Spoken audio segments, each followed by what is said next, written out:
सत श्री अकाल, नमस्कार। हम लोग अभी लाइव हैं गाजीपुर बॉर्डर। बहुत सारे आपके संदेश आ रहे थे कि गाजीपुर बॉर्डर के ऊपर हालात कैसे हैं और क्या चल रहा है। उधर पुलिस ने बहुत सारी ज़बरदस्ती करी है, लाठीचार्ज करा है, वैसे बहुत सारे सवाल थे। और अभी हम जो गाजीपुर बॉर्डर के ऊपर हमारा मंच है, मंच के बिल्कुल आगे हम खड़े हैं।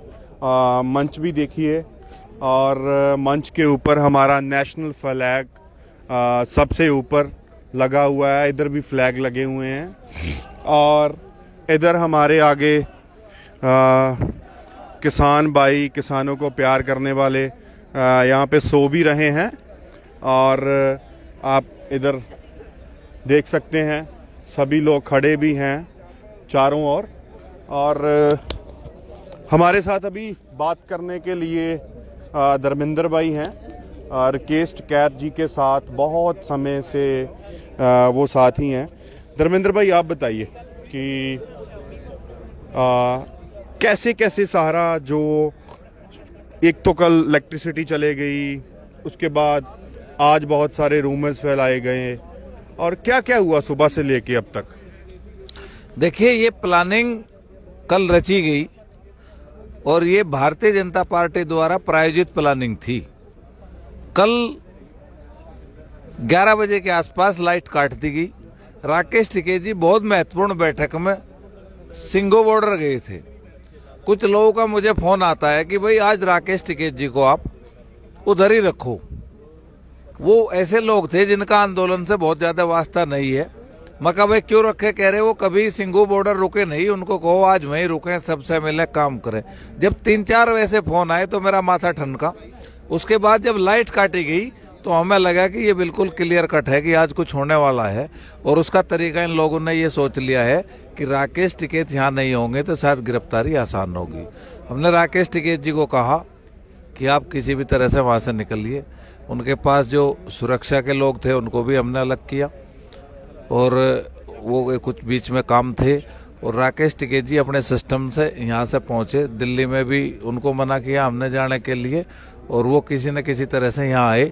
सबसे पहले उन्होंने पूरा एक धरने का गश्त लिया, उसके बाद बहुत पुलिस फोर्स बढ़ाई गई, ये सब चीज़ें चलती रही। राकेश टिकैत जी 4 बजे तक, अभी करीब करीब 4 बजने वाले हैं, राकेश टिकैत जी 4 बजे तक घूमते रहे किसानों के साथ में। लाइटों के लिए हमने अपने ट्रैक्टर स्टार्ट करवाए, लाइटें जलवाई। हमें पता था कि प्रशासन गिरफ्तारी चाहता है, लेकिन हमने प्रशासन के कुछ लोग आए, उन्हें भी स्पष्ट मैसेज दिया कि अगर रात में कुछ भी हुआ तो अगर यहाँ पे लोग मरते हैं तो आप हिंसा करोगे, उसकी जिम्मेदारी हमारी नहीं होगी। कल इस पे बात करेंगे। आज दिन में भी ये सब घटनाक्रम चलता रहा। करीब लगभग 4 बजे के आसपास एक अधिकारी आया कि भाई आपको ये स्थान खाली करना पड़ेगा। हमने कहा आप रिटर्न में दीजिए। देखिए, सुप्रीम कोर्ट के अंदर हमारी याचिका हमारे खिलाफ लंबित है कि इनको हटाया जाए। सुप्रीम कोर्ट ने कहा है कि शांतिपूर्वक प्रदर्शन करने से किसानों को कोई रोक नहीं सकता। तो मुझे गाजियाबाद का कलेक्टर सर्वोच्च न्यायालय से बड़ा नहीं है, उसको 133 आईपीसी का नोटिस देने का अधिकार नहीं है जब तक हमारी सुप्रीम कोर्ट की याचिका नहीं पूरी हो जाती। उसके बाद भी ज्यादती करने का प्रयास किया। हम संयुक्त मोर्चा के जो हमारे लीगल लोग हैं, नोटिस भेज दिया है, हम उसके खिलाफ भी सुप्रीम कोर्ट जाएंगे। तो जैसे ही यहाँ पे हमें कहा गया तो हमने देखा कि देखिए आज संख्या बल कम है और अच्छा यही होगा कि अब कोई हिंसा ना हो। पहले ही बहुत बदनाम किया जा चुका है। हमने लोगों को बताया, मंच पे भाषण चल रहा था कि देखिए ये खाली कराने के लिए आए हैं। लोगों ने कहा कि भाई हम खाली नहीं करेंगे, आप खाली कराना चाहते हो कराओ, आप हमारे टेंट पाड़ो और आप जो है टेंट पाड़ो, लट मारो, हम तैयार हैं। उसके बाद जो एक प्रायोजित षड्यंत्र था, हमने देखा कि पीछे की तरफ हमारे वॉलंटियरों ने बताया, नीचे की तरफ भारतीय जनता पार्टी के विधायकों के पास लगी गाड़ी में गुंडे लाए गए, 2-2 चक्कर लगाए गए, 8-10 गाड़ियां थी, वे करीब 300 लोग थे और 1000 पुलिस वाले उनके सामने खड़े थे। उसके बाद भी वे बढ़ते चले गए, यानी कि उनको पूरी छूट थी कुछ भी करने की। नीचे आके उन्होंने लाठियां बांधी। हम यहाँ पे अपने लोगों को बात करने में लगे हुए थे मंच पे, लेकिन जैसे ही राकेश टिकैत जी को कहा, पता लगा कि ऐसा हो रहा है, उन्होंने कहा भाई तैयार हो जाओ, अब मरने का समय आ गया है। हम अपने बुजुर्गों की और आंदोलन की बेइज्जती नहीं होने देंगे। और यहाँ का षड्यंत्र ये है कि पहले नेताओं की गिरफ्तारी की जाए, उसके बाद ये टेंट फाड़े जाए, यहाँ लोगों को पीटा जाए और ये दिखाया जाए कि देखो राष्ट्रवादी लोगों ने देशद्रोहियों को पीटा, यानी कि जो फर्जी राष्ट्रवादी हैं, जिन्होंने जो है उन लोगों को सपोर्ट किया है जो बलात्कार के आरोपी हैं, और बलात्कार के आरोपी के लिए तिरंगा हाथ में थामकर जिन्होंने रैली निकाली, ये वो लोग हैं जिन्होंने मध्य प्रदेश में तिरंगा उतार के उसका अपमान किया। ये वे लोग हैं जिन्होंने राजस्थान के सेशन कोर्ट के ऊपर तिरंगा हटा के भारतीय जनता पार्टी का झंडा लगाया। ये वे लोग हैं जिन्होंने अभी 26 जनवरी को कौशाम्बी गाजियाबाद के अंदर तिरंगे से ऊपर भारतीय जनता पार्टी का झंडा लहराया। इनको देश को राष्ट्रवाद के नशे में, फर्जी राष्ट्रवाद के नशे में धकेलने की इनकी बहुत अच्छी ट्रेनिंग है। और ये सबसे बड़े नकली राष्ट्रवादी हैं। राष्ट्रवादी वो हैं जो आज यहाँ किसान पड़ा है। दर्शकों, असली देशभक्त वो है जो -10 के अंदर भी खेत में खड़ा होकर आपके लिए गेहूं पैदा करता है।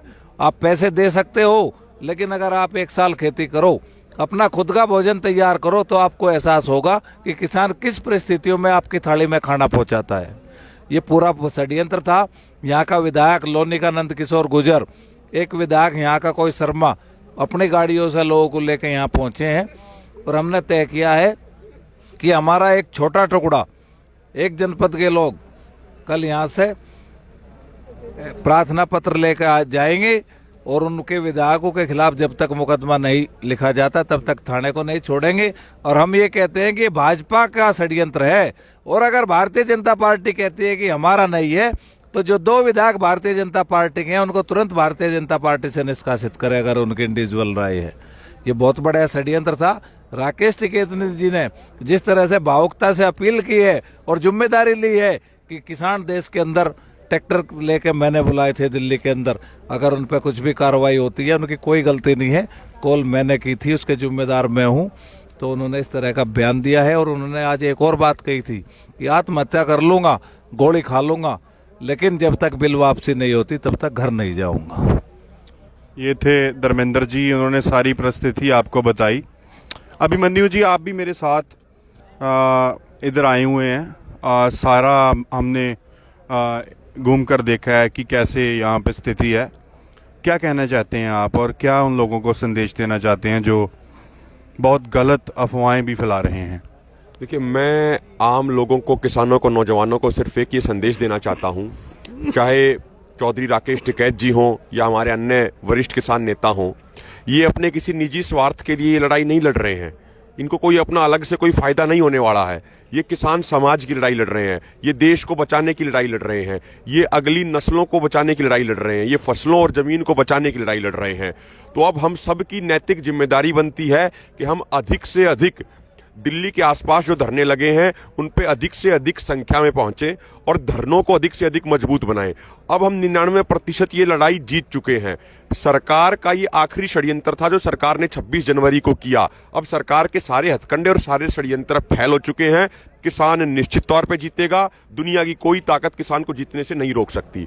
दूसरी बात ये है कि जो हमारे किसान नेताओं के एक एक आंसू बहे हैं, ये एक एक आंसू मोदी सरकार को और योगी सरकार को बड़े महंगे पड़ने वाले हैं। किसान समाज एक एक करके इनका हिसाब किताब करेगा। और तीसरी बात मैं कहना चाहता हूं देशवासियों कि पूरा इतिहास गवाह है, किसान समाज की देशभक्ति पूरी दुनिया जानती है। जो बॉर्डरों पे जो हमारे जवान हैं वो भी किसान परिवारों से हैं, वो अपनी शहादत देना पसंद करते हैं लेकिन 1 इंच भी पीछे नहीं हटते। दूसरी तरफ देश का अन्नदाता पूरे देश का पेट भरने का काम करता है। और हमारे पूर्वजों ने हिंदुस्तान को आज़ाद कराने के लिए शहादत दी थी। हमारे बड़े बुजुर्गों ने हिंदुस्तान को मजबूत बनाने के लिए अपनी कुर्बानी दी थी। हमारा डीएनए चेक कर लो, दुनिया की किसी लैब में जाके चेक करा लो, हमारे डीएनए में देशभक्ति मिलेगी।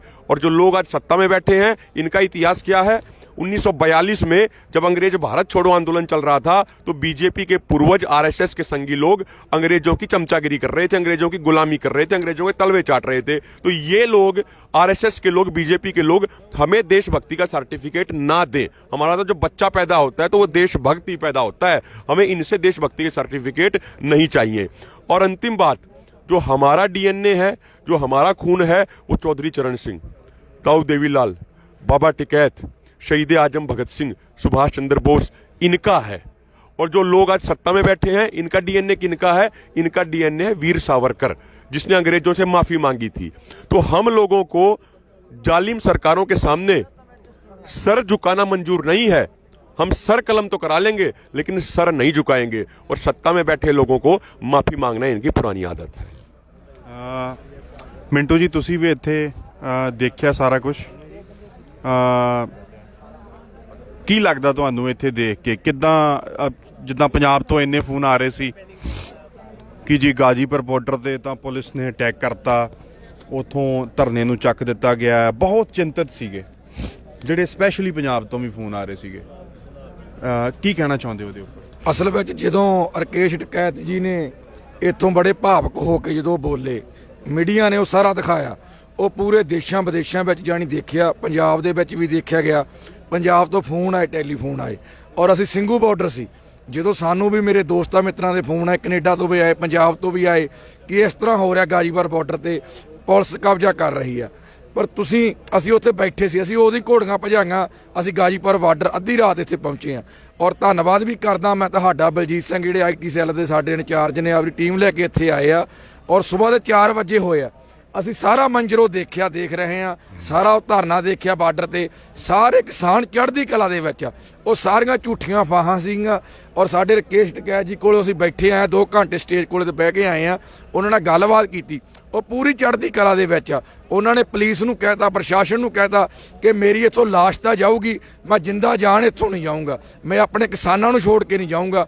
ਉਹਨਾਂ ਚਿਰ ਨਹੀਂ ਜਾਊਂਗਾ ਇੱਥੋਂ ਜਿੰਨਾ ਚਿਰ ਤਿੰਨੇ ਆਰਡੀਨੈਂਸ ਬਿੱਲ ਜਿਹੜੇ ਕਾਨੂੰਨ ਜਿਹੜੇ ਵਾਪਸ ਨਹੀਂ ਹੁੰਦੇ, ਉਹਨਾਂ ਚਿਰ ਇੱਥੋਂ ਨਹੀਂ ਜਾਵਾਂਗੇ। ਪੂਰੀ ਚੜ੍ਹਦੀ ਕਲਾ ਵਿੱਚ ਮੋਰਚਾ, ਸਾਨੂੰ ਬਹੁਤ ਇੱਥੇ ਆ ਕੇ ਸਕੂਨ ਮਿਲਿਆ, ਸਾਨੂੰ ਚੜ੍ਹਦੀ ਕਲਾ ਵਿੱਚ ਕਿਸਾਨ ਮਿਲੇ। ਔਰ ਇਹੋ ਜਿਹੇ ਕਿਸਾਨਾਂ ਕਰਕੇ ਮੈਂ ਸਮਝਦਾ ਇਹੋ ਜਿਹੀਆਂ ਜੰਗਾਂ ਜਿੱਤੀਆਂ ਜਾਂਦੀਆਂ। धन्यवाद। अक्षय जी, क्या संदेश देना चाहते हैं आप यूपी, हरियाणा, पंजाब, राजस्थान और एमपी के किसानों को? क्या संदेश है आपका?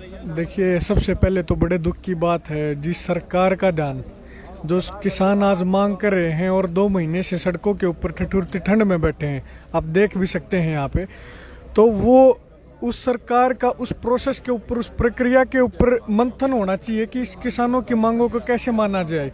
लेकिन जो सरकार का मंथन है वो इस चीज़ के ऊपर है कैसे इस आंदोलन को तोड़ा जाए। तो बड़े दुख की बात है, जो सरकार हमने बनाई, जो सरकार इस जनता ने बनाई, आज वो इस जनता को हरा के सरकार खुद जीतना चाहती है। जो लोकतंत्र का आनंद है, जो संविधान का आनंद है, जो बाबा साहब अम्बेडकर ने बनाया था। और उसके साथ साथ मैं सिर्फ इतना ही कहना चाहूँगा पूरे अपने सभी नौजवान भाइयों को, भाइयों जो 40 लोग हैं ना, तो ये इनका आंदोलन है, ना पंजाब का, ना हरियाणा के, सब पूरे भारत का है और पूरे भारत की जनता का आंदोलन है। तो इस आप सबसे बस यही निवेदन है, जब पूरे देश का, पूरे भारत की जनता का आंदोलन है तो आप सब इसका हिस्सा बनिए। अगर आज किसान जीतेगा तो पूरा देश जीतेगा, अगर किसान हारा तो हिंदुस्तान हार जाएगा। और अंत में इतनी बात कहना चाहूँगा, भाइयों इस आंदोलन में शामिल हो, शांति प्रिय तरीके से शामिल हो, कोई भी ऐसी घटना ना हो जिससे हमारे देश के संविधान, लोकतंत्र के ऊपर कोई ठेस पहुँचे। और शांति प्रिय तरीके से इस आंदोलन को हम जीतेंगे निश्चित तौर पर। और जो तानाशाह घमंड में है, उस घमंड को चूर चूर करके, उस घमंड को किसान अपनी जूतियों के नीचे रगड़ के घर वापसी करेगा, उससे पहले घर वापसी नहीं करेगा। शुक्रिया। मैं आपको ये भी दिखाना चाहता हूँ इधर कि जो लोग किसानों के ऊपर क्वेश्चंस रेज करते हैं कि वो तो षड्यंत्र रचने वाले किसान उधर बैठे हुए हैं, 5 स्टार होटलों में रहते हैं, कमरों में रहते हैं। आप ये पिक्चर भी देखो, और मीडिया को भी मैं चाहता हूँ कि ये पिक्चर भी दिखाइए कि इतनी सर्दी में आसमान बिल्कुल खुला है और ये हमारे भाई किसान, ये देखिए ऐसे ही सड़कों के ऊपर सो रहे हैं। तो मैं ये बात चाहता हूँ कि ये सब सारी चीज़ें भी मीडिया को दिखानी चाहिए कि हम लोग कैसे यहाँ पे सरवाइव करते हैं, कैसे हर रोज़ हम समस्याओं को फेस कर रहे हैं, बिना कारण, बिना किसी भी वजह से हम लोग यहाँ पे नहीं बैठे हुए, कानून वापसी के लिए बैठे हुए हैं। और हम षड्यंत्र रचने वाले किसान नहीं हैं। हम यहाँ पे अपने हकों के लिए बैठे हुए हैं और हमने आप सभी को गाजीपुर बॉर्डर की जो सिचुएशन थी बताई है, बिल्कुल ठीक है, शांतिपूर्वक है, शांतिपूर्वक रहेगी। ज़्यादा से ज़्यादा यहाँ पे आप हिस्सा लीजिए और बड़े पैमाने में यहाँ पे आके अपना जो सहयोग है वो संयुक्त किसान मोर्चे को दीजिए। धन्यवाद।